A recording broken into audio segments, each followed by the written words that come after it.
Wait drama Hindi में आपका स्वागत है। यह एक भावनात्मक रूप से गहन कहानी का तीसरा हिस्सा है जो एवरी के इर्द गिर्द घूमता है, क्योंकि वह रिश्तों, अपराध बोध और पारिवारिक गतिशीलता की जटिलताओं से जूझती है। अपने भाइयों के सबसे अच्छे दोस्त अदेन के साथ एक भावुक और निषिद्ध चुंबन के बाद एवरी अपने प्रेमी जेसन के लिए अपनी भावनाओं और अपने कार्यों से उत्पन्न होने वाली नैतिक दुविधाओं से जूझती है। उसके अलग हुए पिता फ्लेवियो का आगमन उसके जीवन को और जटिल बना देता है, जिससे अनसुलझे भावनाएं और उसके परिवार के भीतर तनाव उभर आते हैं। यह हिस्सा एवरी के आंतरिक संघर्षों, उसके आसपास के लोगों के साथ उसकी बातचीत और उसकी पसंद के बढ़ते परिणामों को गहराई से उजागर करता है, जो पिछले हिस्सों में स्थापित सस्पेंस और भावनात्मक गहराई को बनाए रखता है। कृपया इस कहानी को और लोगों तक पहुंचाने के लिए सब्सक्राइब करें, लाइक करें, शेयर करें और अपने थॉट्स कमेंट में जरूर बताएं ताकि हम आपके लिए और बेहतर कंटेंट ला सकें। मैं रसोई के द्वीप पर अकेले बैठकर सीरियल खा रही हूँ। मुझे ज्यादा देर तक नींद नहीं आई, इसलिए मैंने उठकर बाकी सब कुछ साफ करने का फैसला किया। जो कुछ बचा था, यानी सुबह के सिर्फ 7 बज रहे हैं और मैं ही एकमात्र जाग रही हूँ। इसमें कुछ अजीब नहीं है। सभी लोग जब काम पर नहीं होते तो देर तक सोना पसंद करते हैं और वे ऐसा करते हैं। मुझे नहीं पता कि मैं जेसन को उस चुंबन के बारे में बताऊंगी या नहीं। मुझे पता है कि वह टूट जाएगा, लेकिन मुझे अपराध बोध महसूस हो रहा है। अपराध बोध, क्योंकि मुझे अपराध बोध नहीं हो रहा। एकमात्र व्यक्ति जिसे मैं बता सकती हूँ वह समा है, लेकिन मुझे अभी भी पूरी तरह यकीन नहीं है। मैं नहीं चाहती कि वह आदेन के प्रति अपना रवैया बदले। मुझे यह भी नहीं पता कि उस चुंबन का आदेन के लिए कोई मतलब था या नहीं। शायद वह नशे में था। हालांकि मुझे कल रात कोई स्पष्ट शराब का स्वाद याद नहीं। मैं उस चुंबन के बारे में सोचना बंद नहीं कर पा रही। उसके होंठ, उसके हाथ, वे इतने रूखे थे, फिर भी कोमल। उसने मुझे इतनी ताकत के साथ चुंबन किया, और ईमानदारी से कहूं, मुझे वह पसंद आया। और मुझे इस बात का कोई अपराध बोध भी नहीं कि मुझे यह पसंद था। मैं यह सोचना भी नहीं चाहती कि जब जेसन को पता चलेगा तो वह क्या करेगा। हमारा पूरा रिश्ता खत्म हो जाएगा। मुझे आज उससे मिलने की जरूरत है। मुझे बस उसे देखने और उसका स्पर्श महसूस करने की तीव्र इच्छा है, शायद आश्वासन के लिए। मैं समा से पूछूंगी कि क्या हम डबल डेट पर जा सकते हैं जब वह उठेगी। लेकिन क्या मैं जेसन की आंखों में देख पाऊंगी? मैं उससे प्यार करती हूँ। वास्तव में मुझे अब यकीन नहीं कि मैं करती हूँ। अगर मैं उससे प्यार करती तो मैं किसी और को चुंबन नहीं करती और इतना आनंद नहीं लेती। मैं एक भयानक इंसान हूँ। मेरे सारे नैतिक मूल्य खिड़की से बाहर उड़ गए। मुझे धोखेबाजों से नफरत है और अब मैं उनमें से एक हूँ। इस हकीकत से मेरी आंखों में आंसू आ जाते हैं। उन्हें गिरने से पहले पलक झपकाकर दूर करते हुए मैं अपना फोन निकालती हूँ और वॉटपैड पढ़ने का फैसला करती हूँ। यह एकमात्र चीज है जो मेरे दिमाग को इन बातों से हटा सकती है। लेकिन जैसे ही मैं अपनी नई शुरू की कहानी का एक वाक्य पढ़ने वाली होती हूँ, मुझे पीछे से लापरवाह कदमों की आवाज सुनाई देती है, जिससे मैं पीछे मुड़ती हूँ। मैं ट्रिस्टन को आधा सोया हुआ अलमारी की ओर जाते देखती हूँ। उसके गहरे भूरे बाल नींद से बिखरे हुए हैं और वह सिर्फ काले बॉक्सर पहने हुए है। मैं इस दृश्य की आदी हूँ। आखिरकार मैं 6 लड़कों के साथ रहती हूँ। वह मुझे नोटिस नहीं करता, इसलिए मैं चुप रहती हूँ और उसे घूरती हूँ, क्योंकि मुझे पता है कि इससे वह घबरा जाएगा। लगता है वह अपनी आंख के कोने से मुझे देख लेता है, क्योंकि वह थोड़ा उछलता है, मेरी ओर मुड़ता है, एक हाथ में गिलास पकड़े हुए। क्या बकवास, वह फुसफुसाते हुए चिल्लाता है और मैं हंसती हूँ, रंग बिरंगे सीरियल का एक चम्मच अपने मुंह में डालते हुए। क्या मैं मुस्कुराती हूँ और वह अपनी आंखें मटकाता है, फिर गिलास में पानी डालकर उसे एक घूंट में पी जाता है। तूने मुझे ऐसे क्यों घूरा, अजीब लड़की, वह खत्म करने के बाद कहता है, और मैं शैतानी हंसी हंसती हूँ। 2 चीजें मेरे दिमाग को इन बातों से हटा सकती हैं, मेरे भाई और वॉटपैड। वैसे तू इतनी सुबह क्यों उठी, वह अपनी भौहें सिकोड़ता है और मैं अपने सीरियल को निगलकर जवाब देती हूँ। नींद नहीं आई? तू क्या कर रहा है? मुझे प्यास लगी थी, लेकिन अब नींद नहीं है। तो सोचा अपनी छोटी बहन के साथ नाश्ता कर लूं। वह मुस्कुराता है, जिससे मैं करा उठती हूँ। वह मेरे बगल में अपने सीरियल खाना शुरू करता है, भयानक आवाजें निकालते हुए। उसके बगल में मेरे लिए पढ़ना और मुश्किल हो जाता है। तू क्या पढ़ रही है? वह पूछता है, और मुझे पता है कि वह मुझे परेशान करने की कोशिश कर रहा है। एक रोमांस उपन्यास। मैं पढ़ सकता हूँ? नहीं। क्यों नहीं? क्योंकि मैं बड़बड़ाती हूँ। मेरी नजरें अभी भी मेरे मैकबुक स्क्रीन पर टिकी हैं। कृपया, मैं पढ़। वह शुरू करता है, लेकिन पीछे से आने वाली कदमों की आवाज उसे रोक देती है। हम दोनों पीछे मुड़ते हैं, और मेरे सामने का दृश्य मेरे पेट में एक अनजाना सा एहसास पैदा करता है। एडेन सिर्फ काले स्वेटपैंट पहने हुए है, जो उसकी कमर पर नीचे लटक रहे हैं, उसकी परफेक्ट शेप और कैल्विन क्लेन अंडरवेयर का कमरबंद दिखाते हुए। उसकी मांसल, स्याही से ढकी छाती और बाहें सुबह की धूप में अद्भुत लग रही हैं, जो खिड़की से आ रही है। और अब मैं उसकी बाईं बाह पर एक जगह नोटिस करती हूँ, जहाँ साफ त्वचा दिख रही है। शायद वहाँ कोई टैटू नहीं है। उसके काले बाल उसके सिर पर बिखरे हुए हैं, और उसकी आंखें आधी खुली हैं। सुप्रभात, इतनी सुबह क्यों उठे? ट्रिस्टन उससे पूछता है, और मैं अपने गले में अटकी गांठ को निगलती हूँ। फिर अपने स्टूल पर वापस मुड़कर अपनी स्क्रीन की ओर देखती हूँ। नींद नहीं आई, वह अपनी सुबह की आवाज में जवाब देता है, जिससे मेरा दिल धड़क उठता है। वह भी सो नहीं सका, मेरा अवचेतन मुझे याद दिलाता है। मुझे उसके बारे में इस तरह सोचना बंद करना होगा। मेरा एक प्रेमी है। मैं खुद को बार बार याद दिलाती हूँ।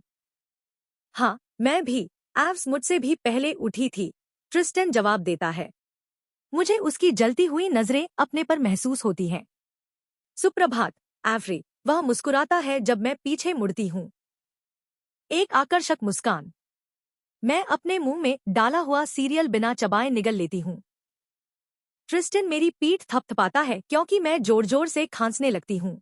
लेकिन जब मैं रुकती हूँ, तो मैं ऊपर देखती हूँ, और मेरी हरी आंखें एडेन की आंखों से मिलती हैं। सुप्रभात, मैं हकलाती हूँ। मेरी आवाज खांसी से कर्कश हो गई है। तू ठीक है? ट्रिस्टन पूछता है, और मैं सिर हिलाती हूँ।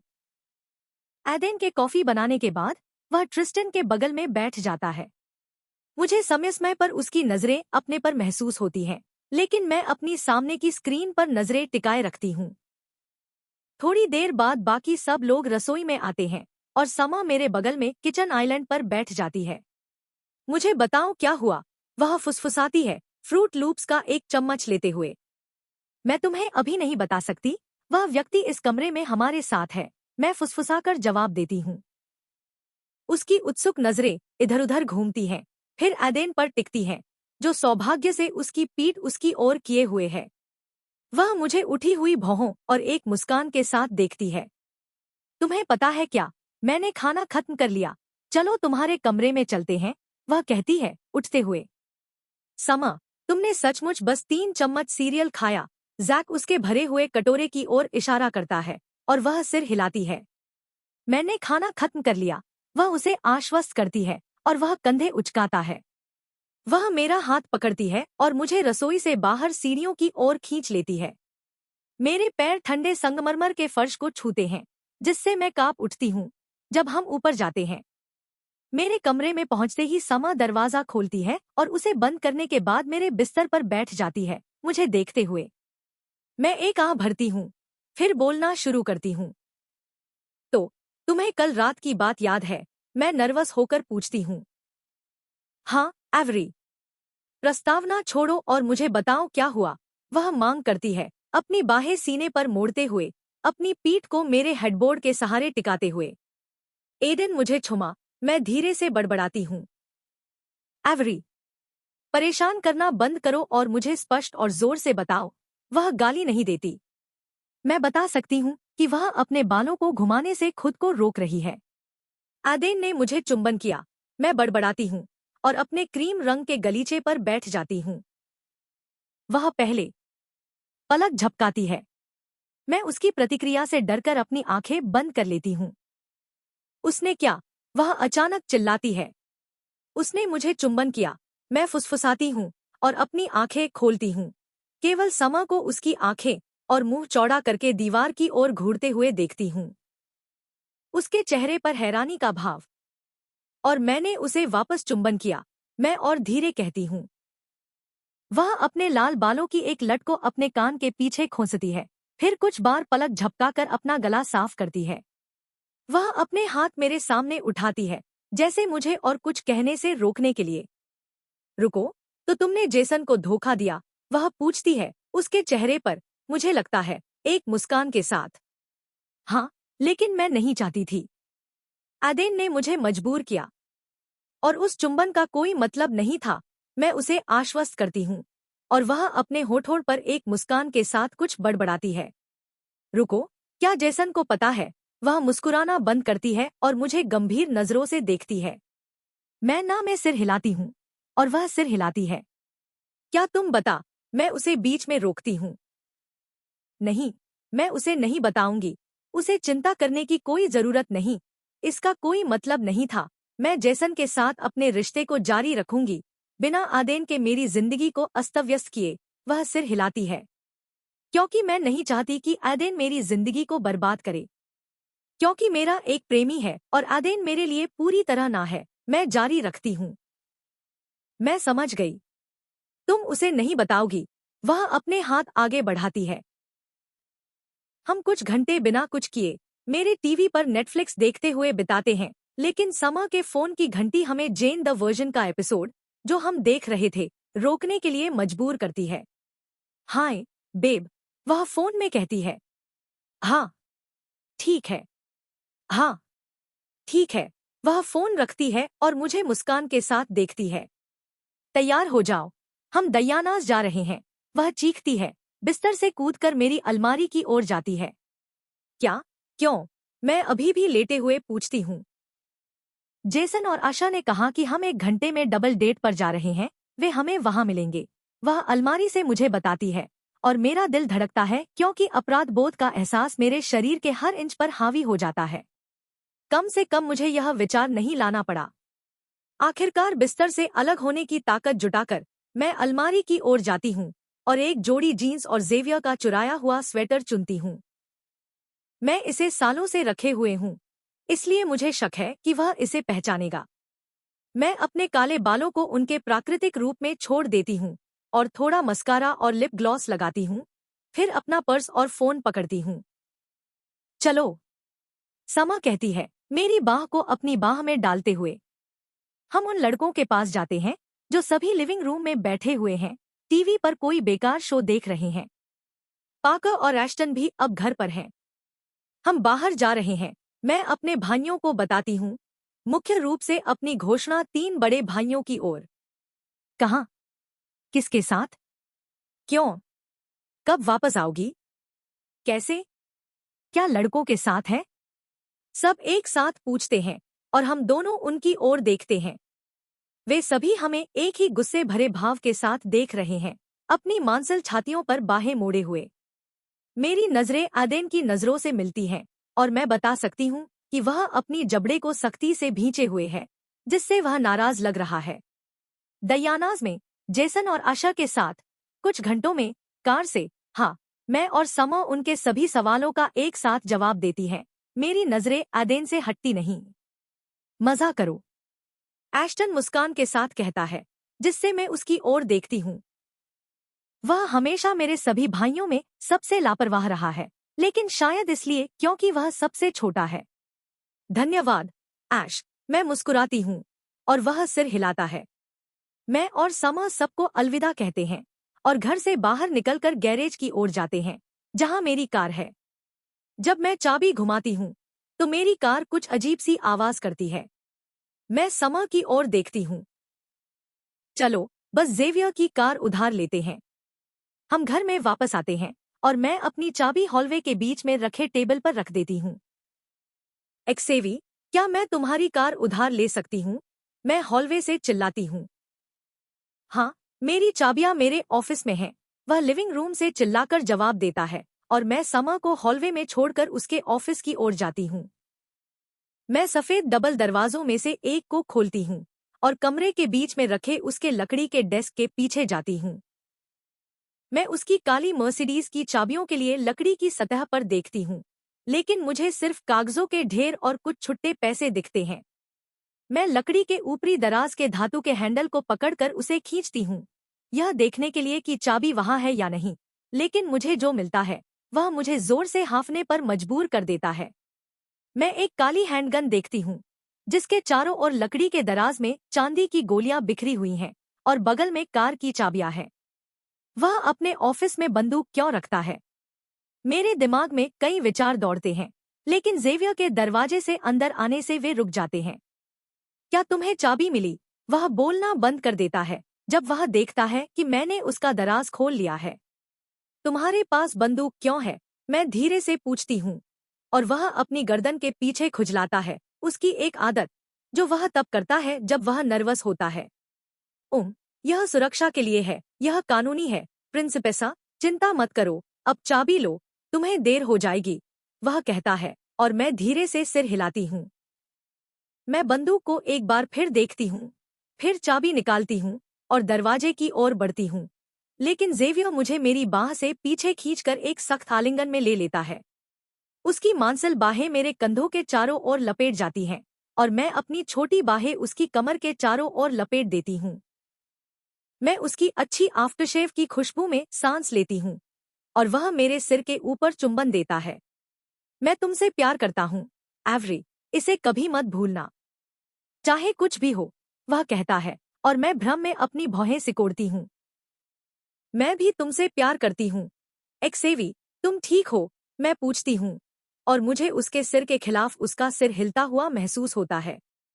ठीक है, मुझे अब जाना चाहिए, मैं अनिश्चितता से कहती हूँ, उसकी मृत्यु जैसी पकड़ से बाहर निकलने की कोशिश करते हुए। हाँ, मजे करो, लेकिन ज्यादा नहीं, वह जवाब देता है, जिससे मैं हंस पड़ती हूँ। डायन एक रेट्रो, आरामदायक जगह है, जिसमें गहरे लाल बूथ दीवारों के साथ लगे हुए हैं। दीवारें सफेद रंग की हैं, और उन पर पोस्टर और अन्य सजावट टंगी हुई है। मैं समा के बगल में एक बूथ में खिसकती हूँ, जब हम लड़कों के आने का इंतजार करते हैं। और हाँ, हम उनसे पहले यहाँ पहुँच गए।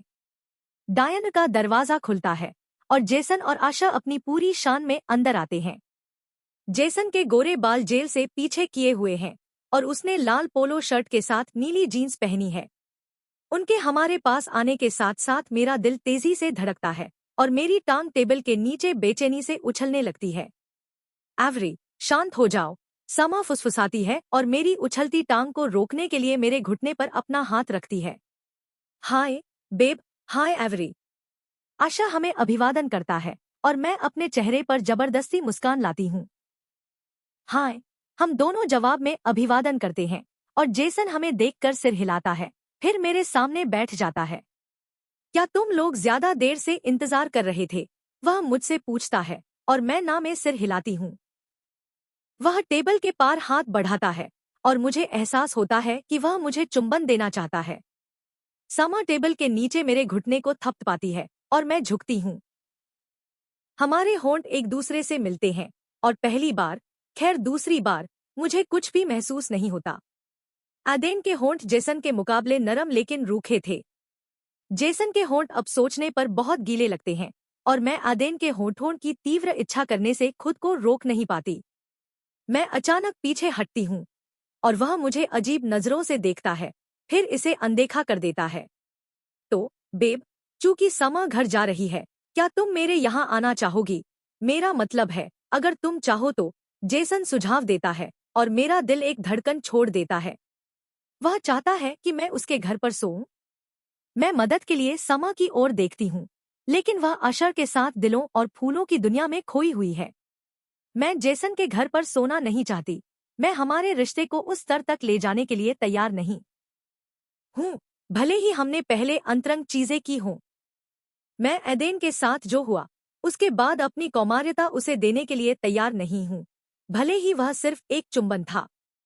यह मेरे लिए हमेशा से एक बड़ी बात रही है। मैं जरूरी नहीं कि शादी तक इंतजार कर रही हूँ, लेकिन मैंने हमेशा अपनी कौमार्यता उस व्यक्ति को देना चाहा है, जो इसके लायक हो और जिस पर मुझे इतना भरोसा हो कि मैं ऐसा कर सकूं। शायद मैं इसे उस व्यक्ति को देना चाहूंगी, जिससे मैं पूरी तरह और गहराई से प्यार करती हूँ। और मुझे पूरी तरह यकीन नहीं कि जेसन वह व्यक्ति है। भले ही हम 1 साल से रिश्ते में हैं, मुझे भरोसा नहीं कि वह किसी को नहीं बताएगा कि हमने क्या किया। वह मुझे परिपक्वता का एहसास नहीं देता, और अगर मुझे अपनी कौमार्यता खोनी है तो वह किसी परिपक्व व्यक्ति के साथ होनी चाहिए। हाँ, ठीक है, मैं उसे नकली मुस्कान देती हूँ और उसकी आंखें चमक उठती हैं। शानदार, लेकिन क्या तुम्हारे भाई तुम्हें जाने देंगे? वह पूछता है। उसे मेरे भाइयों की याद आती है, लेकिन मेरे दिमाग में एक विचार आता है। मैं उन्हें बता दूंगी कि मैं समा के यहाँ सो रही हूँ।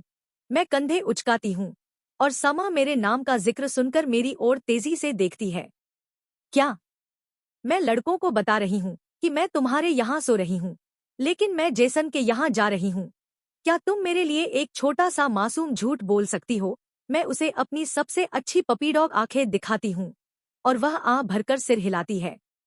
बस सुरक्षा का ध्यान रखना, कृपया, आशा कहता है, जिससे मेरा चेहरा गर्म हो जाता है और जेसन हल्के से हंसता है। हमें इसकी जरूरत नहीं पड़ेगी। मेरा अवचेतन फिर से। हाय दोस्तों, हमेशा की तरह कैंडिस, वेट्रेस, हमारे बूथ पर एक गर्म मुस्कान के साथ आती है जो उसके दयालु चेहरे पर चिपकी हुई है। वह 20 साल की शुरुआती उम्र की लड़की है जो यहाँ 3 साल से काम कर रही है, जबकि वह स्थानीय कॉलेज में पढ़ाई कर रही है। हम उससे पहली बार यहाँ आए थे और उसे ट्रिस्टन पर भी क्रश है। हाय कैंडिस, हम सभी जवाब में अभिवादन करते हैं। हाँ, हमेशा की तरह, समा मुस्कुराती है और कैंडिस सिर हिलाती है। ओह, क्या आप मेरे लिए स्ट्रॉबेरी की जगह चॉकलेट मिल्कशेक बना सकते हैं? मैं विनम्रता से पूछती हूँ और वह मुझे अजीब नजरों से देखती है क्योंकि मैंने पहले कभी चॉकलेट मिल्कशेक ऑर्डर नहीं किया, लेकिन फिर भी सिर हिलाती है। मैं जल्द ही आपके ऑर्डर के साथ वापस आऊंगी। वह मुस्कुराती है और चल देती है, उसके गोरे बाल उसके कंधों पर उछलते हुए। तो तुम लोग इसके बाद क्या करना चाहते हो? आशा पूछता है और मैं कंधे उचकाती हूँ। चलो मॉल चलते हैं। मुझे वाकई कुछ नए कपड़ों की जरूरत है, समा उत्साह से कहती है और मैं अपनी आंखें मटकाती हूँ। तुम 2 दिन पहले ही मॉल में थी। बॉस, उनके माफिया के सदस्य अभिवादन करते हैं, हमारे लिए सम्मान में सिर झुकाते हुए, जैसा कि उन्हें करना चाहिए। हम गहरे रंग के गलियारे में चलते रहते हैं जो दिन के इस समय लगभग खाली है और हंटर के ऑफिस की ओर बढ़ते हैं, कुछ कागजात पर हस्ताक्षर करने के लिए जो ड्रग और बंदूक शिपमेंट के लिए हैं, जो कुछ घंटों में तैयार होने चाहिए। जेवियर गहरे लकड़ी के दरवाजे पर दस्तक देता है और हमें हंटर से एक धीमी आवाज में अंदर आओ सुनाई देता है। वह भारी दरवाजा खोलता है और हम कमरे के बीच में रखे उसके चेरी लकड़ी के डेस्क तक जाते हैं और सामने रखी चमड़े की कुर्सियों पर बैठ जाते हैं। तो ये शिपमेंट है, आपको बस सामग्री को मंजूरी देनी है और कागजात के अंत में हस्ताक्षर करने हैं। हमेशा की तरह सामान्य प्रक्रिया, वह सूखे स्वर में कहता है और हमें हस्ताक्षर करने के लिए कागजात देता है, फिर अपनी सीट पर पीछे झुक जाता है। हंटर का काम के अंदर और बाहर सबसे बड़ा चरित्र परिवर्तन होता है। हम बाकी लोग भी ऐसा ही हैं, लेकिन ऐसा लगता है जैसे वह कोई और इंसान बन जाता है। जब वह हमारे किसी भी इमारत के दरवाजों से गुजरता है तो वह अच्छा, विनम्र और शांत लड़का गायब हो जाता है। मैंने कर लिया, मैं बड़बड़ाता हूँ और कागज वापस देता हूँ। मैंने भी, जेवियर मेरे बगल से कहता है और उसका फोन बजने लगता है। क्या बकवास? वह भ्रमित होकर बड़बड़ाता है और अपनी जेब से फोन निकालता है। वह स्क्रीन पर देखता है और उसका चेहरा सफेद पड़ जाता है। वह फोन उठाता है। फ्लेवियो, वह पूछता है, बल्कि कहता नहीं, उसका लहजा सख्त और सूखा। मेरी भौहें आश्चर्य से ऊपर चढ़ जाती हैं, हंटर की भी, इससे पहले कि मैं गुस्से में अपना जबड़ा भींच लूं। उनका वह घटिया पिता कभी फोन नहीं करता, मुख्य रूप से क्योंकि उसे परवाह नहीं है। लड़कों ने मुझे यही बताया है और एवरी भी यही सोचती है या सोचती थी। मुझे पूरी तरह यकीन नहीं। उसने मुझे तब बताया था जब वह 13 साल की थी। हम उस समय करीब थे। उनका पिता, वैलेंटीना, उनकी माँ की हत्या के कुछ महीनों बाद चला गया था। फ्लेवियो इटली चला गया था वहां माफिया का विस्तार करने के लिए, और जेवियर को यहाँ अमेरिका में पूरी जिम्मेदारी सौंप दी थी। मेरे पिता ने भी यही किया, लेकिन मुझे उनकी सहायता मिली जेवियर के विपरीत उसे सब कुछ खुद समझना पड़ा। यह मुश्किल था, लेकिन वह सफल हुआ और मुझे उस कमीने पर गर्व है। अब अमेरिका में सबसे बड़ा माफिया है मेरे साथ और इटली में दूसरा सबसे बड़ा। एवरी को अपनी मां के नुकसान के बाद और फ्लेवियो द्वारा आंशिक रूप से छोड़ दिए जाने के बाद, जब उसे उसकी सबसे ज्यादा जरूरत थी, बहुत मुश्किल हुई थी। उसे एएसडी का निदान हुआ था और फिर वह कुछ सालों तक अवसाद, दुःस्वप्न और घबराहट के दौरे से पीड़ित रही। बात की दो चीजें अभी भी हैं, लेकिन अब उसे पहले जितनी बार नहीं होती। मैं उसके थेरेपिस्ट के लिए आभारी महसूस करता हूँ। दुःस्वप्न उसके घबराहट के दौरे से ज्यादा आम है, यह मुझे पता है। काश मैं उसके लिए वहां हो पाता, लेकिन मैंने उसे दूर कर दिया है। यह उसके भले के लिए है। मैं खुद से सोचता हूँ, इससे पहले कि मुझे उसकी पार्टी याद आती है। मैंने जो किया वह स्वार्थी था, लेकिन मैं खुद को रोक नहीं सका। उस लाल ड्रेस ने, जो उसने पहनी थी, मुझ पर असर किया, और जब मैंने उस गोरे कमीने को उसे छूने की कोशिश करते देखा, तो मैं आपा खो बैठा। मैंने बिना सोचे समझे कार्रवाई की। मैंने पहले कभी ऐसा नहीं किया था। यह सिर्फ यह दिखाता है कि उसका मुझ पर कितना प्रभाव है, भले ही उसे इसका पता न हो। अभी तक मैं उसे यह जानने देने की योजना बना रहा हूँ। जब उस दिन खाने के समय उसने प्रेमी शब्द का जिक्र किया, तो मुझे लगा कि मैंने उसे खो दिया। मुझे लगा कि मेरे पास उसे अपना बनाने का हर मौका खत्म हो गया। लेकिन जब उसने मुझे वापस चुंबन किया, तो मेरी उम्मीदें फिर से आसमान छूने लगी। मैं उस जर्मेन या जाडियल या जमाल, उसका नाम जो भी हो, को देखते ही मुक्का मारना चाहता था। मुझे कभी नहीं लगा कि वह ऐसे किसी के लिए जाएगी। वह कमीना पूरी तरह बेकार लगता है। उसने मेरे साथ ठीक से हाथ भी नहीं मिलाया। कमजोर, मैलेडिक्टो, जेवियर गाली देता है। मैं उसे देखता हूँ, भौहें सिकोड़ते हुए उसकी अगली बात का इंतजार करता हूँ। कमीना। वह अपनी मुट्ठी हंटर के डेस्क पर जोर से मारता है। उसने क्या कहा? हम दोनों दांत पीसते हुए बड़बड़ाते हैं। मुझे लगता है कि अगर मैं अपना जबड़ा इतनी सख्ती से भींचता रहा, तो वह टूट जाएगा। वह आ रहा है। वह अभी उतरा है और अपने ड्राइवर से मैंशन वापस लौट रहा है। वह बड़बड़ाता है, खड़ा होकर इधर-उधर टहलने लगता है। यह उन कुछ मौकों में से एक है जब मैंने उसे इतना परेशान देखा है। लेकिन मैं समझता हूँ, एवरी को नहीं पता, और मैं उसकी प्रतिक्रिया के बारे में सोचना भी नहीं चाहता जब वह अचानक अपने उस पिता को अपने सामने देखेगी। वह कब तक वहां होगा? हंटर धीमी आवाज में कहता है। मैं अपनी मुट्ठी भींच लेता हूँ। वह परेशान होगी।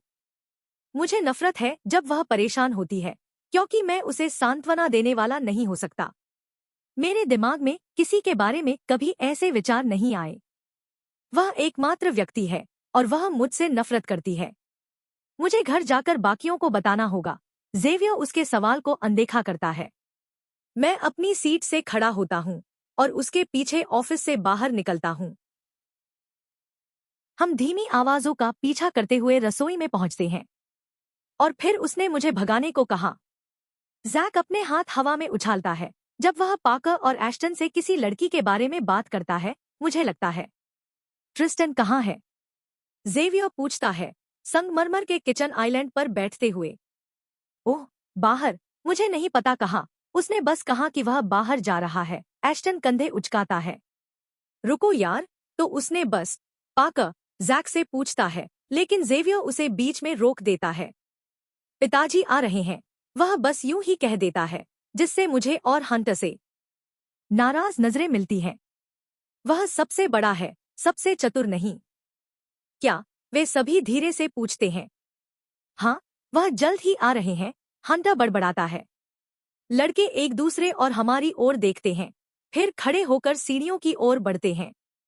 3 दरवाजे जोर से बंद होते हैं और मुझे यकीन है कि यह डिनर पूरी तरह बर्बाद होने वाला है। हंटर मेरे बगल से एक भारी आह भरता है और खुद रसोई से बाहर चला जाता है। हनी, मैं घर आ गई। समा की कर्कश, ऊंची आवाज पूरे घर में गूंजती है। यह लड़की किसी सायरन की तरह है और वह हर बार, हर घर में घुसते ही यही कहती है। हर बार। रसोई। जेवियर चिल्लाता है, किचन आइलैंड पर बैठते हुए और अपने सिर को अपने हाथों में रख लेता है। मैं टेबल पर बैठता हूँ और प्रवेश द्वार की ओर देखता हूँ, उसका इंतजार करते हुए। हाय हाय हाय, समा और एवरी चीखती हैं जब वे रसोई में आती हैं, एक हाथ में बैग और दूसरे में आइसक्रीम कोन पकड़े हुए। मैं एवरी की ओर देखता हूँ, केवल यह पाने के लिए कि उसकी हरी आंखें मेरे शरीर पर घूम रही हैं। मेरे चेहरे पर एक मुस्कान आ जाती है, लेकिन जैसे ही उसकी खुशहाल हरी आंखें मेरी आंखों से मिलती हैं और मुझे मौजूदा स्थिति याद आती है, मैं उसे तुरंत मिटा देता हूँ। वह जल्दी से मेरी नजरों से अपनी नजरें हटाती है जब समा उसे अपनी कोहनी से धक्का देती है। मुझे तुमसे कुछ कहना है, जेवियर कहता है, और एवरी अपने बैग सफेद फर्श पर रख देती है। तुम गर्भवती हो। समा हाफती है, अपना हाथ अपने मुंह पर मारते हुए। एवरी हंसती है। वह आवाज सम्मोहक है। मैं बैग की ओर देखता हूँ। मेरी आंखें थोड़ा चौड़ी हो जाती हैं जब मुझे गुलाबी धारी वाला बैग दिखता है। Victoria secret. वह ऐसा बैग क्यों पकड़े हुए है? क्या वह उस कमीने के लिए लॉन्जरी पहनने की योजना बना रही है? क्या उसने पहले ही ऐसा कर लिया है? क्या उसने अपनी कौमार्यता उसे दे दी या किसी और को जब हम नहीं मिले थे? क्या वह इसे अपने लिए खरीद रही है? क्या वह लॉन्जरी में खुद को छू रही है? वह बहुत आकर्षक होगा। मैं उसे काले फीते में, उसकी परफेक्ट कर्व्स और मासूम आंखों के साथ केवल कल्पना कर सकता हूँ। इस विचार से ही मेरे ड्रेस पैंट मेरे क्रॉच के आसपास तंग हो जाते हैं। मैं इसे देखना पसंद करूंगा। उसका कराहना, जबकि वह खुद को छू रही हो, या इससे भी बेहतर, मैं उसे छू रहा हूँ और वह मेरा नाम पुकार रही हो, जैसा कि कोई और नहीं कर सकता। एक सपना। क्या? एवरी की मुश्किल से सुनाई देने वाली फुसफुसाहट मुझे मेरे गंदे विचारों से बाहर निकालती है। मैं अपना सिर हिलाता हूँ और उसकी हरी आंखों में देखता हूँ। एव्स, तुम्हें पता है कि उसे अगले हफ्ते यहाँ होना था, लेकिन वह आ जा रहा है। मुझे माफ करो, मुझे नहीं पता था।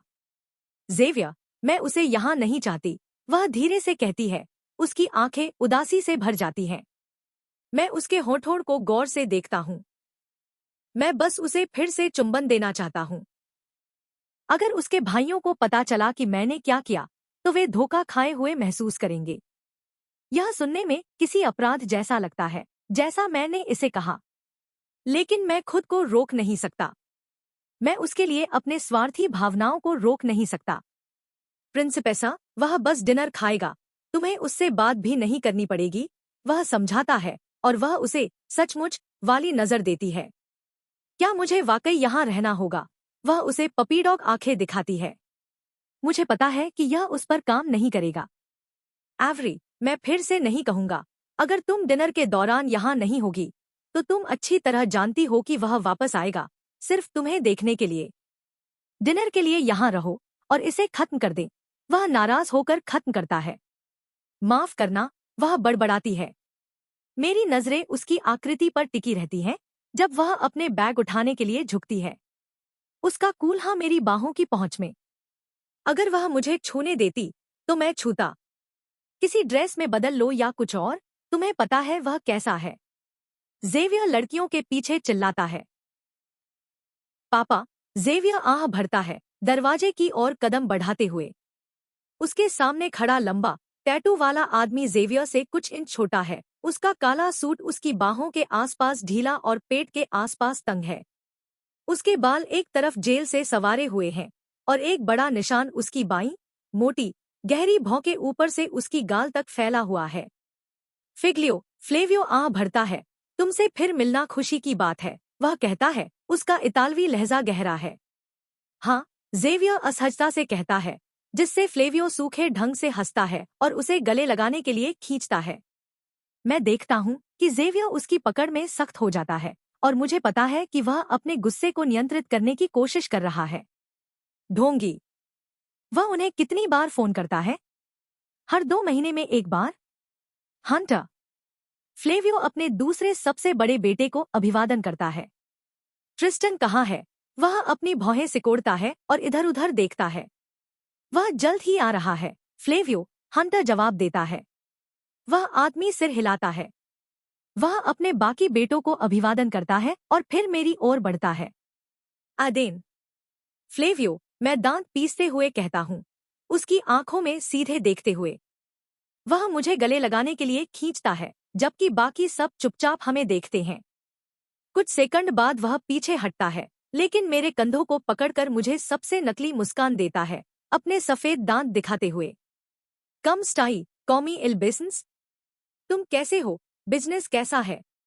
ब्यूओनो, ग्रैंड इन रियल्टे, मैं उसे बताता हूँ, जेवियर की ओर देखते हुए, जो मुझे संतुष्ट सिर हिलाता है। अच्छा, वास्तव में शानदार। वह सिर हिलाता है और पीछे हटता है, इधर उधर देखते हुए। मेरी लड़की कहाँ है? वह पूछता है, जैसे कि उसे मेरी लड़की की परवाह हो। ले आल पियानो दी सोप्रा कॉन समा, सरनो जियायू ओब्रेव, एंडियमो अल्ला साला डा प्रांजो, नेल फ्रैटेम्पो, जेवियो सूखे ढंग से कहता है, और फ्लेवियो आह भरकर सिर हिलाता है, घर के रास्ते डाइनिंग रूम की ओर बढ़ता है। वह ऊपर समा के साथ है, तैयार हो रही है, चलो तब तक डाइनिंग रूम में चलते हैं। वह मेरी हमेशा की सीट ले लेता है, टेबल के अंत में, जेवियर के सामने। मैं टेबल के चारों ओर देखता हूँ और संतुष्ट हो जाता हूँ जब एवरी की बगल वाली सीट खाली होती है। मैं अपनी लड़की को, भले ही उसे अभी तक पता न हो, आज रात करीब रखूंगा। मैं समा के बगल में डाइनिंग रूम में उदास चेहरा लिए चलती हूँ। मैं अपनी बाहें अपने शरीर के किनारों पर रखती हूँ और अपनी ड्रेस के कॉटन कपड़े से छेड़छाड़ करती हूँ। मुझे यह ड्रेस नफरत है, लेकिन मेरे पास और कुछ प्रस्तुत करने लायक नहीं है। हम अलग हो जाते हैं। समा अपनी हमेशा की सीट एश्टन और पाकर के बीच ले लेती है, मुझे लगता है, और मैं बिना एक बार ऊपर देखे अपनी सीट की ओर बढ़ती हूँ, जब तक कि मेरी इंद्रियों को घेरने वाली खुशबू मेरी जिज्ञासा को नहीं जगाती। मैं बिना सोचे अपनी बगल में देखती हूँ और आदेन की आंखों से अजीब तरह से नजरें मिलाती हूँ। यह लड़का हर जगह है। वह अपनी नजरें हटाता है और मैं भी ऐसा ही करती हूँ। चियाओ, पिक्कोला, कम स्टाई, मेरा तथाकथित पिता इतालवी में पूछता है, और सौभाग्य से वह वही चीजें पूछता है जो मुझे समझ आती है। अच्छा, मैं सूखे ढंग से बोलती हूँ। मेरे सामने यह स्टेक बहुत अच्छा लग रहा है। शर्त लगाती हूँ कि यह केचप के साथ और स्वादिष्ट होगा। हर चीज केचप के साथ बेहतर स्वाद लेती है, लेकिन हर केचप नहीं, हाइंस होना चाहिए। मुझे वाकई अपने दिमाग को भटकने से रोकना होगा। हेलो, छोटी, तुम कैसी हो? गाडा ले पर्सन क्वांडो ती परलानो, वह गुस्से से तड़कता है। जो तुमसे बात कर रहा हो, उसे देखो। उसने कहा कि उसे देखो। हंटर मेरे कान में फुसफुसाता है। क्या यह आदमी सचमुच ऐसा है? मुझे यह शब्द इस्तेमाल करना बंद करना होगा। मैं फ्लेवियो की ओर देखती हूँ। अब बहुत बेहतर। स्कूल कैसा चल रहा है? वह अपने इतालवी लहजे में पूछता है, मुझे एक घिनौनी खुशी भरी मुस्कान देता है। अगर तुम यहाँ होते, तो तुम्हें पता होता कि स्कूल कैसा चल रहा है, मैं धीरे से कहती हूँ। जब मुझे अपनी दोनों तरफ से दो धक्के महसूस होते हैं, मैं हंटर और आदेन, थोड़ा और सख्ती से, दोनों को घूरती हूँ। फिर फ्लेवियो की ओर उसकी जैसी ही मुस्कान के साथ मुड़ती हूँ। खुश और नकली। अच्छा। वह मुझे सिर हिलाता है, फिर टेबल पर बैठे सभी की ओर ध्यान देता है। खैर, चलो खाना शुरू करते हैं, वह कहता है, और सभी खाना शुरू करते हैं, जबकि मैं अपनी कांटे से अपने खाने को छेड़ती रहती हूँ। टेबल पर फैली असहज खामोशी और कांटो चाकुओं की प्लेटों से टकराने की आवाज का आनंद लेती हूँ। यह उसके साथ तनावपूर्ण बातचीत से कहीं बेहतर है। आदेन मेरी तरफ धक्का देता है और मैं ऊपर देखती हूँ। वह केचप को मेरी ओर सरकाता है और मुझे अपनी गाल की अंदरूनी त्वचा को काटना पड़ता है ताकि मैं मुस्कुरा न सकूं। मेरे साथ क्या गलत है? इस लड़के ने मुझे मेरे प्रेमी को धोखा देने पर मजबूर किया।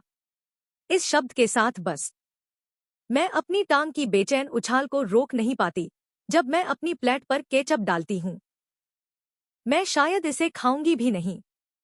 लाल सॉस पर अपने कांटे से 4 साल की बच्ची की तरह पैटर्न बनाते हुए मैं थोड़ा उछल पड़ती हूँ जब एक गर्म हाथ मेरी उछलती टांग को पकड़ लेता है।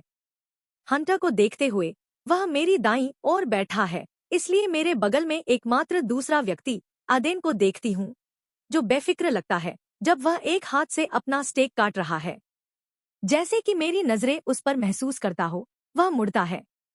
हमारी नजरें फिर से मिलती हैं। उसकी घूर के नीचे मेरे पूरे शरीर में सिहरन दौड़ जाती है और मेरा पेट वही पागलपन भरी चीजें करने लगता है जो उसने पिछली रात की थी। मैं उसका हाथ मुझसे खींचने वाली हूँ, लेकिन जब मुझे एहसास होता है कि वह मुझे शांत करने के लिए ऐसा कर रहा है, मैं उसे एक छोटी सी मुस्कान देती हूँ, फिर अपने अनखाए खाने पर ध्यान देती हूँ। हे भगवान, मैं फिर से जेसन को धोखा दे रही हूँ। मैं अपने विचारों पर प्रतिक्रिया नहीं देती, क्योंकि मेरे पिता अपना गला साफ करते हैं और मेरा सिर तेजी से ऊपर उठता है, इस चिंता में कि कहीं उन्होंने एडेन का हाथ मुझ पर नहीं देख लिया।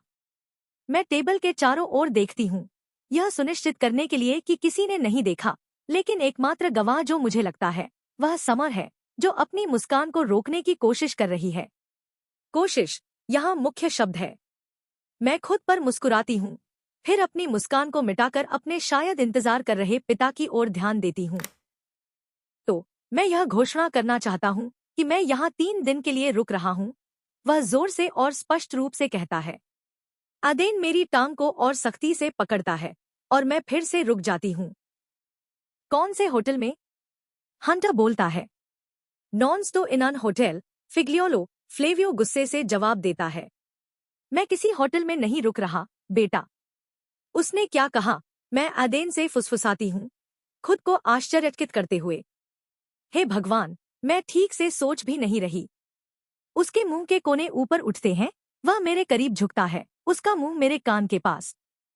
उसने कहा, होटल नहीं। उसकी गहरी आवाज की कंपन मुझे सिहरन देती है। वह पीछे हटता है और मैं फ्लेवियो की ओर भौहें सिकोड़ती हूँ। ओह, तुमने मैनहट्टन में एक अपार्टमेंट खरीद लिया? मैं सवाल करती हूँ। वह उपनगरों में घर खरीदेगा या किराए पर लेगा, ऐसा तो नहीं करेगा, है ना? यह हास्यास्पद है। नहीं, मैंने नहीं किया, एवरी। वह मेरे पूरे नाम का उपयोग करने पर मुझे सिकुड़न होती है। तो तुम कहाँ रुक रहे हो? ज़ेवियर अपने खाना निगलने के बाद पूछता है। यहाँ, बिल्कुल। अपने परिवार के साथ। उस आदमी ने क्या कहा? मुझे वाकई यह शब्द बंद करना होगा। यह मेरे नसों पर चढ़ रहा है। क्या आप दोहरा सकते हैं? मैं और मेरे छोटे भाई एक साथ कहते हैं, आगे झुकते हुए। तुम सबने मुझे सुना, मैं खुद को दोहरा नहीं रहा, वह बड़बड़ाता है, हम सबको घूरते हुए। लेकिन आप हमेशा होटल में रहते हैं? एश्टन सवाल करता है, बल्कि कहता नहीं। हाँ, गार्डा, मैं खुद को दोहरा नहीं करूंगा। मैं तुम्हारा पिता हूं। तुममें से कोई भी मुझसे सवाल नहीं कर सकता, वह हम सब पर तड़कता है। देखो, मेरी आंख के कोने से मैं देख सकती हूँ कि एडेन और हंटर दोनों सख्त हो जाते हैं। आप अपने आप को पिता कैसे कह सकते हैं जब आप हमारे लिए अजनबी बन गए हैं? मैं बड़बड़ाती हूँ, लेकिन मुझे लगता है कि उसने सुन लिया। इस टेबल पर हर कोई इतना चुप क्यों है? अपने पिता से ऐसे बात मत करो, वह चिल्लाता है, खड़ा होकर अपने सामने की वाइन ग्लास को गिरा देता है। मैं उसकी जोर की आवाज पर उछल पड़ती हूँ। मेरा दिल लगभग मेरी छाती से बाहर निकलने को होता है। एडेन मेरे जांग पर अपने अंगूठे को ऊपर नीचे रगड़ना शुरू करता है, लेकिन यह ज्यादा मदद नहीं करता। ज़ेवियर भी खड़ा हो जाता है, उस पर चिल्लाओ मत। उसकी आवाज एक सब तक नीचे जाती है, घातक लगती है। मैं उस पर चिल्ला सकता हूँ, अगर मैं चाहूँ। मैं उसका पिता हूँ। उसका चेहरा गुस्से में लाल हो जाता है और उसकी मुट्ठियां सख्ती से भींच जाती हैं। आप तब से मेरे पिता नहीं रहे जब माँ की मृत्यु हुई, और आप इसे जानते हैं। मैं फुसफुसाती हूँ, उसकी आंखों में देखते हुए। वह मुझे घूरता है, मेरे बड़े भाई और एडेन सभी चुपचाप उसे घूरते हैं। आप यहाँ क्यों हैं? मैं उससे सवाल करती हूँ, इससे पहले कि उसे कुछ कहने का मौका मिले। क्योंक मैं उसे बीच में काट देती हूँ। तुम्हें पता है क्या? यहाँ रहो, लेकिन जब तक तुम यहाँ हो, मुझसे यहाँ रहने की उम्मीद मत करना, मैं शांति से कहती हूँ। एडेन का हाथ मेरी जांग से हटाकर अपनी सीट से उठती हूँ। मैं स्कूल के लिए कपड़े, अंडरगारमेंट्स और ब्रा बैग में डालती हूँ। बैग को जिप करती हूँ और अपने बेडसाइड टेबल की ओर बढ़ती हूँ। अपनी कार की चाबियाँ, फोन और फोन चार्जर लेती हूँ। जैसे ही मैं अपने बैग को फिर से खोलने वाली होती हूँ, दरवाजा खुलता है और समा अंदर आती है। वह कुछ नहीं कहती, बस दरवाजा बंद करती है और मुझे एक सख्त आलिंगन में खींच लेती है। मैं अपनी बाहें उसकी कमर के चारों ओर लपेटती हूँ और अपना सिर उसकी गर्दन के गड्ढे में रख देती हूँ। अपनी आंखों से गर्म आंसू बहते हुए महसूस करती हूँ। ठीक है, चलो मेरे घर चलते हैं। हाँ, वह मेरे बालों को सहलाते हुए पूछती है और मैं उसकी गर्दन में सिर हिलाती हूँ, फिर पीछे हटती हूँ। समा अपना फोन, चार्जर और पर्स पकड़ती है और हम मेरे कमरे से बाहर निकलकर सीढ़ियों से नीचे जाते हैं। मुझे डाइनिंग रूम से चिल्लाने की आवाजें सुनाई देती हैं, लेकिन मैं उन्हें अनदेखा करती हूँ। सबसे जोरदार आवाज मेरे पिता की, बिल्कुल जैसे ही मैं दरवाजा खोलने वाली होती हूँ। वह खुलता है और ट्रिस्टन अंदर आता है, बिखरे बालों और उसकी गर्दन पर लाल लिपस्टिक के दाग के साथ। मेरे होंठ एक तिरस्कार भरी मुस्कान में मुड़ जाते हैं। मैं यह भी नहीं जानना चाहती कि वह क्या कर रहा था। क्या हुआ? वह चिंतित होकर पूछता है। पिताजी यहाँ हैं और मैं जा रही हूँ। क्या तुम जेवियर को बता सकते हो कि मैं बाद में उसे फोन करूंगी? मैं पूछती हूँ और वह मेरे गाल पर चुंबन देकर अंदर चला जाता है। तुम इसके बारे में बात करना चाहती हो? समा पूछती है और मैं उसके बिस्तर पर लेटे हुए उसके बगल में सिर हिलाती हूँ। तो चलो कुछ और बात करते हैं, वह उत्साह से कहती है और उठकर बैठ जाती है। मैं उसे देखती हूँ और उसके चेहरे पर एक बड़ी मुस्कान है। मैंने देखा, वह चीखती है और मैं उसे भ्रमित नजरों से देखती हूँ। तुम्हें पता है, वह बोरियत भरे लहजे में कहती है, कानों तक मुस्कुराते हुए। यह लड़की किस बारे में बात कर रही है? मैं मानसिक रूप से खुद को प्रोत्साहित करती हूँ। मैंने उस शब्द का उपयोग नहीं किया। नहीं, मुझे नहीं पता। हे भगवान! हाँ, मुझे पता है तुम किस बारे में बात कर रही हो। मैं आह भरती हूँ, लाल पड़ते हुए, और वह चीखती है। तुम उसे पसंद करती हो, है ना? क्या मैं करती हूँ? नहीं, मैं नहीं करती। या नहीं, मैं नहीं करती। मेरे पास एडेन के लिए कोई भावनाएं नहीं हैं। मैं क्यों करती? नहीं, मैं कभी नहीं करती। नहीं, मेरे पास एडेन के लिए कोई भावनाएं नहीं हैं। मैं बड़बड़ाती रहती हूँ। वह जोर से हंसती है। जरूर। वह अपनी आंखें मटकाती है और टीवी चालू करती है। हम जेन द वर्जन को रात 2 बजे तक देखते रहते हैं, जब तक कि हम दोनों सो नहीं जाते। जेन की आवाज पृष्ठभूमि में चलती रहती है। हाय, माफ करना, मैं देर तक सो गया। जेसन अपनी बाहें मेरे चारों ओर लपेटता है, मेरे होठों पर चुंबन देता है, लेकिन मैं जल्दी से पीछे हटती हूँ और उसे एक छोटी सी मुस्कान और सिर हिलाकर जवाब देती हूँ। फिर समा के बगल में बैठकर अपने बर्गर को फिर से खाना शुरू करती हूँ। मैं आज पूरे दिन समा और आशा के साथ तीसरा पहिया बनी रही। वे एकमात्र लोग थे, एथन, मेरे नए प्रोजेक्ट पार्टनर, और एश्टन को छोड़कर, जिनसे मैंने बात की। मुझे बुरा लग रहा है, बहुत बुरा। मैंने जेसन को इस तरह मिस नहीं किया कि मैं उसकी मौजूदगी को मिस कर रही हूँ क्योंकि वह मेरा प्रेमी है और मैं उसके साथ वक्त बिताना चाहती हूँ वाला तरीका। खैर, थोड़ा सा ऐसा भी, लेकिन मैं उसे अपने साथ आश्वासन के लिए चाहती हूँ। आश्वासन कि मेरे लिए उसकी भावनाएं अभी भी हैं और एडेन वही है जो वह हमेशा से था, मेरे बड़े भाइयों का सबसे अच्छा दोस्त। एव्स, मैंने कहा कि मुझे माफ करो, तुम नाराज क्यों हो? वह पूछता है और मैं उसे देखती हूँ। मैं नाराज नहीं हूँ, मैं बस उसके साथ प्यार मोहब्बत करने के मूड में नहीं हूँ। मैं नाराज नहीं हूँ जेसन, बस मूड में नहीं हूँ, मैं कहती हूँ, और वह वापस बैठ जाता है। स्कूल के बाद मैं जेसन के घर जाती हूँ क्योंकि मैं वहां सोने वाली हूँ। हमने खाना खरीदा और उसे जेसन के घर वापस ले आए। हम लिविंग रूम में बैठते हैं क्योंकि उसके माता पिता शहर से बाहर हैं और जेसन नेटफ्लिक्स चालू करता है। तुम क्या देखना चाहती हो, बेब? वह मुझसे पूछता है और मैं एक फ्राई का टुकड़ा खाती हूँ। द नोटबुक कैसा रहेगा? मैं पूछती हूँ और वह आह भरता है और मुझे बोरियत भरी नजरों से देखता है, जिससे मैं हंस पड़ती हूँ। ठीक है, कैसे? मैं एक फिल्म के बारे में सोचती हूँ और अचानक अदेन मेरे दिमाग में आता है। वह हमेशा हॉरर फिल्में देखना पसंद करता था और हर बार जब हम सब साथ में फिल्म देखते थे, लड़के हमेशा एक हॉरर फिल्म चुनते थे और मुझे उसे देखने के लिए मजबूर करते थे। एक हॉरर फिल्म चला दो, मैं कंधे उचकाती हूँ और अपने चॉकलेट मिल्कशेक का एक घूंट लेती हूँ। एव्स, तुम्हें हॉरर फिल्में नफरत है, वह कहता है, और मैं कंधे उचकाती हूँ। मुझे पता है, मैं बस मूड में हूँ, मैं कहती हूँ, और वह सिर हिलाकर एक फिल्म चला देता है। जेसन मेरे बगल में बैठता है और हमारे पैरों पर सफेद कंबल डाल देता है। वह अपनी बाह मेरे कंधे के चारों ओर लपेटता है जब हम खाते हैं और फिल्म देखते हैं। बेब, हम 3 हॉरर फिल्में देख चुके हैं, चलो कुछ और देखते हैं। मैं नहीं चाहता कि तुम हर बार डरने पर मेरे कान के पर्दे फाड़ दो, वह विनती करता है, और मैं हंसकर सहमत हो जाती हूँ। मैं अपनी करवट पर लेटती हूँ। जेसन अंदर आता है और मेरे पीछे लेट जाता है जब फिल्म शुरू होती है। वह अपने हाथ मेरी कमर पर रखता है। उसकी उंगलियां मेरी तरफ ऊपर नीचे चलती हैं, जिससे मेरी रीढ़ में सिहरन दौड़ जाती है। लेकिन मुझे नहीं पता कि मैं इसके बारे में क्या महसूस करती हूँ। मैं पूरे समय एदेन के बारे में सोचती रहती हूँ।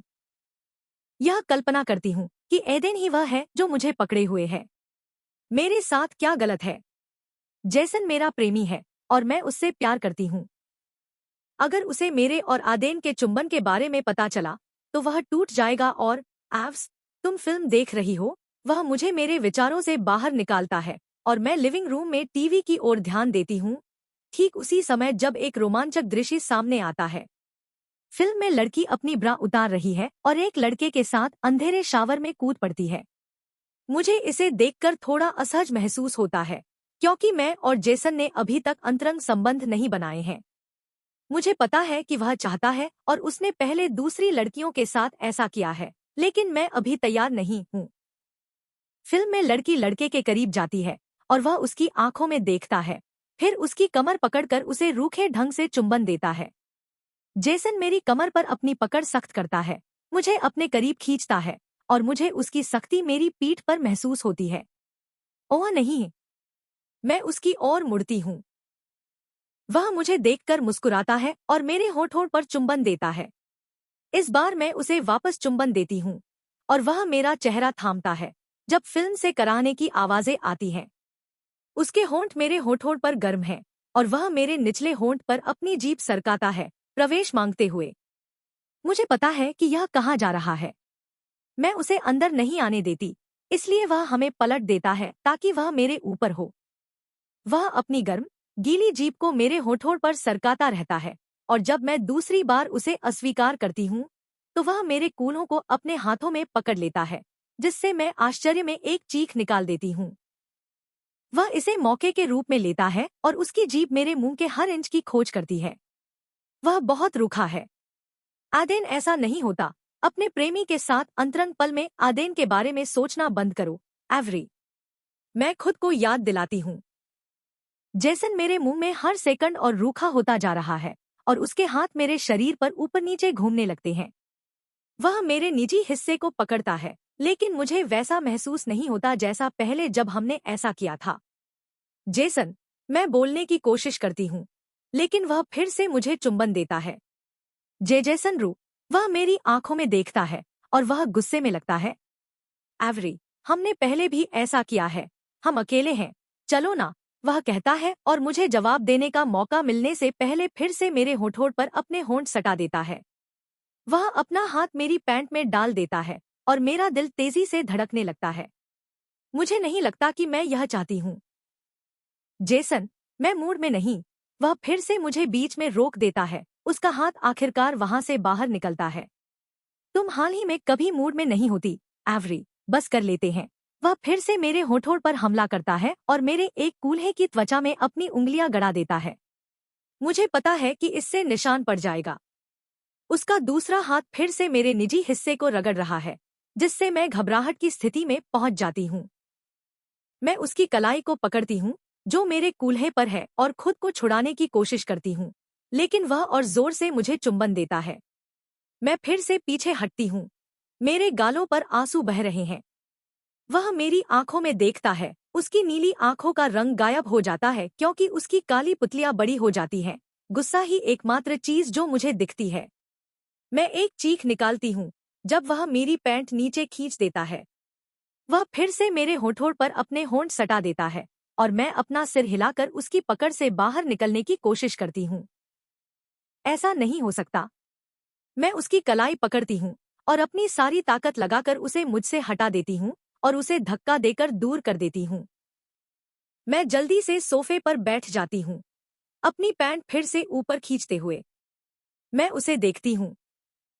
वह भावहीन लगता है। बाहर निकल, वह शांति से कहता है और मैं एक सिसकी छोड़ती हूँ। हाँ, यही मैं करना चाहती हूँ, तुम कमीने। मैं खुद से सोचती हूँ और सोफे से खड़ी हो जाती हूँ, लगभग हॉलवे की ओर दौड़ते हुए। अंतरंग सामग्री समाप्त। मैं फर्श से अपना बैग उठाती हूँ, एक हाथ में फोन पकड़ती हूँ और दरवाजे से बाहर निकल जाती हूँ। उसे जोर से बंद होने देती हूँ। ठंडी हवा मेरी नंगी बाहों को चूमती है, लेकिन मैं रुककर अपनी जैकेट नहीं पहनती। मैं अपने जूते भी नहीं पहनती, मैं उन्हें हाथ में पकड़े हुए हूँ। मुझे बस यहाँ से जल्दी से दूर जाना है। मैं उसके मोहल्ले से नीचे चलती हूँ और जितनी तेजी से हो सके घर की ओर चलती हूँ। मेरे जूते अभी भी मेरे हाथों में हैं। बाहर बहुत अंधेरा है, जो स्थिति को और बदतर बना देता है। क्या वह मुझ पर जबरदस्ती करने वाला था? मैं खाली फुटपाथ पर चलती रहती हूँ, घरों और मोहल्लों को पार करते हुए। मैं एक सिसकी छोड़ती हूँ जब मेरा एक जूता जमीन पर गिर जाता है, जिससे मुझे झुकना पड़ता है। जब मैं फिर से सीधे खड़ी होती हूँ, दोनों जूते अपने हाथों में और चेहरे पर सूखे आंसुओं के साथ, एक कार की हेडलाइट्स मुझे अंधा कर देती हैं। कार रुकती है और मुझे एक परिचित काली लैम्बोर्गिनी दिखती है। ड्राइवर का दरवाजा खुलता है और एडेन बाहर निकलता है, मेरी ओर दौड़ते हुए। एवरी, क्या हुआ? वह मुझसे पूछता है और मैं एक सिसकी छोड़ती हूँ और बिना सोचे उसके गर्म आलिंगन में समा जाती हूँ। तो ठीक है दोस्तों, आज के लिए बस इतना ही। अगर आपको यह कहानी का यह भाग पसंद आया तो वीडियो को लाइक करें, अपने दोस्तों के साथ शेयर करें और चैनल को सब्सक्राइब करना न भूलें। नीचे कमेंट में अपनी राय जरूर बताएं कि आपको यह हिस्सा कैसा लगा। आपका हर लाइक, शेयर, कमेंट और सब्सक्राइब हमें और बेहतर कंटेंट लाने के लिए मोटिवेट करता है। मिलते हैं अगले हिस्से में। धन्यवाद।